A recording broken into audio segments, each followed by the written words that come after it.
Assalamualaikum warahmatullahi wabarakatuh. Sebelumnya, perkenalkan nama saya Rizky Rari Permasari, NPM 2240103188, dari Rombel K1 Manajemen SDM. Di sini saya akan mempresentasikan hasil analisis studi kasus tugas mata kuliah Psikologi Industri, pertemuan ke-11, materi komunikasi organisasi.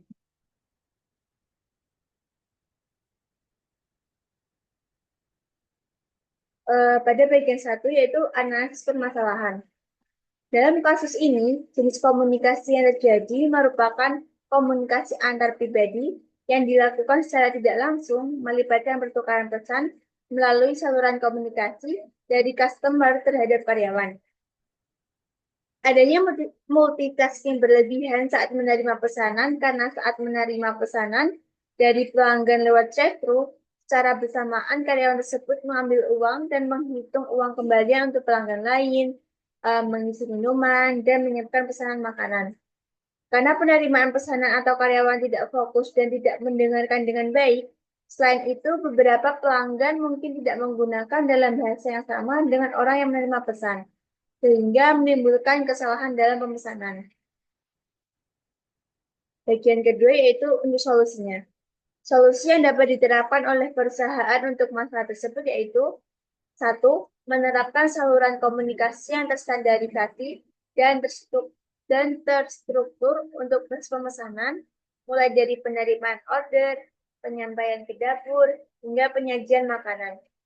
Kedua, yaitu memberikan pelatihan komunikasi yang efektif kepada karyawan, seperti melatih karyawan untuk mendengarkan aktif, mengkonfirmasi ulang pesanan, serta menangani pelanggan lintas bahasa. Untuk solusi yang ketiga yaitu menggunakan sistem komunikasi yang lebih baik, serta mengintegrasi sistem yang otomatis langsung mengirimkan pesanan ke dapur secara digital. Yang terakhir yaitu membangun dan memperkuat komunikasi yang baik antar tim operasional.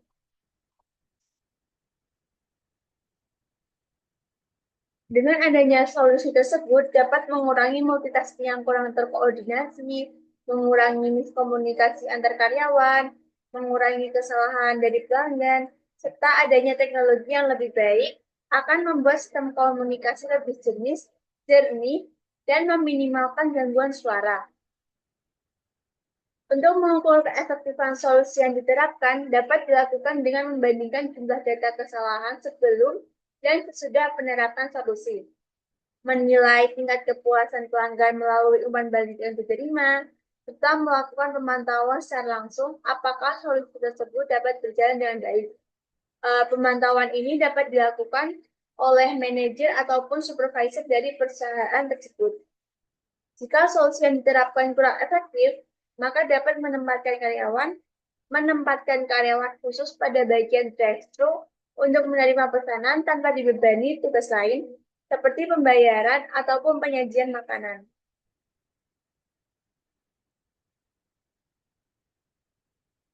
Selanjutnya yaitu untuk kelebihan dan kekurangan dari solusi yang diberikan. Kelebihannya yaitu sistem kerja akan lebih efisien dan terstandarisasi, proses pemesanan lebih cepat dan minim kesalahan, reputasi perusahaan akan meningkat, komunikasi lebih lancar dan jelas, memberikan pengalaman yang menyenangkan bagi customer, serta layanan drive-thru lebih cepat dan akurat. Jadi solusi tersebut uh, mempunyai kekurangan, yaitu membutuhkan biaya yang lebih tinggi untuk pelatihan karyawan. Bagi karyawan tidak terbiasa dengan sistem digital, mungkin akan membutuhkan waktu untuk beradaptasi terhadap sistem baru. Yang terakhir yaitu pada saat masa transisi, kemungkinan waktu layanan akan lebih lama.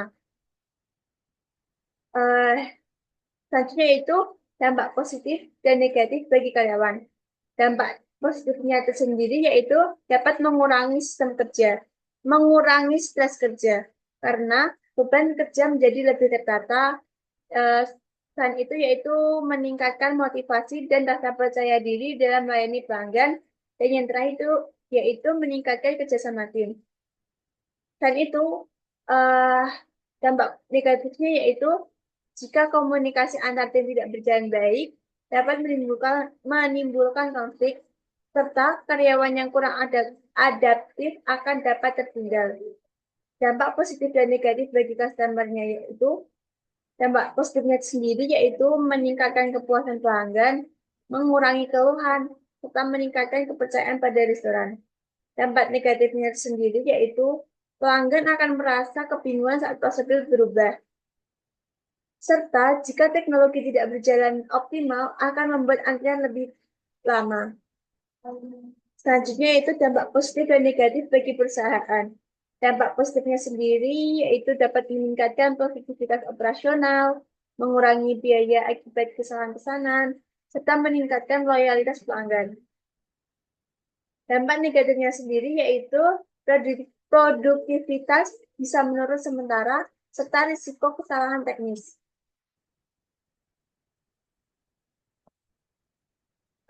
Selanjutnya itu bagian penutup. Dan bagian penutup yaitu merupakan kesimpulan dari analisis permasalahan sampai kelebihan dan kekurangan dari solusi. Untuk kesimpulannya yaitu masalah utama pada kasus layanan drive-thru adalah multitasking berlebihan oleh karyawan saat menerima pesanan, seperti harus menghitung uang dan menyiapkan makanan secara bersamaan. Hal ini akan menyebabkan miskomunikasi, kesalahan pesanan, dan penurunan kualitas layanan. Terutama jika terdapat perbedaan bahasa antara pelanggan dan karyawan. Solusi yang dapat diterapkan yaitu menstandarkan alur komunikasi pemesanan. Kedua yaitu memberikan pelatihan komunikasi efektif kepada karyawan. Ketiga yaitu menggunakan sistem digital yang terhubung ke dapur. Keempat yaitu meningkatkan koordinasi antar tim. Serta yang terakhir yaitu menempatkan karyawan khusus untuk fokus menerima pesanan tanpa tugas lain. Dari penerapan solusi tersebut uh, dapat uh, apa namanya mempunyai manfaat yaitu mengurangi kesalahan dan multitasking yang tidak terkoordinasi, meningkatkan kecepatan layanan dan kepuasan pelanggan, serta memperkuat komunikasi internal dan efisiensi operasional. Dari solusi tersebut juga terdapat dampak bagi karyawan, pelanggan, dan perusahaan. Dampak bagi karyawan sendiri yaitu beban kerja akan lebih tertata, namun perlu adaptasi terhadap sistem baru.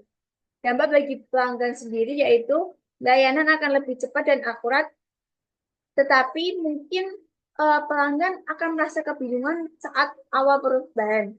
Bagi perusahaan sendiri, mempunyai dampak yaitu produktivitas dan loyalitas akan meningkat, meskipun akan ada resiko pada masa transisi. Sekian presentasi hasil analisis kasus untuk materi untuk mata kuliah psikologi industri. Apabila ada kelebihan dan kekurangan, mohon dimaafkan. Wassalamualaikum warahmatullahi wabarakatuh.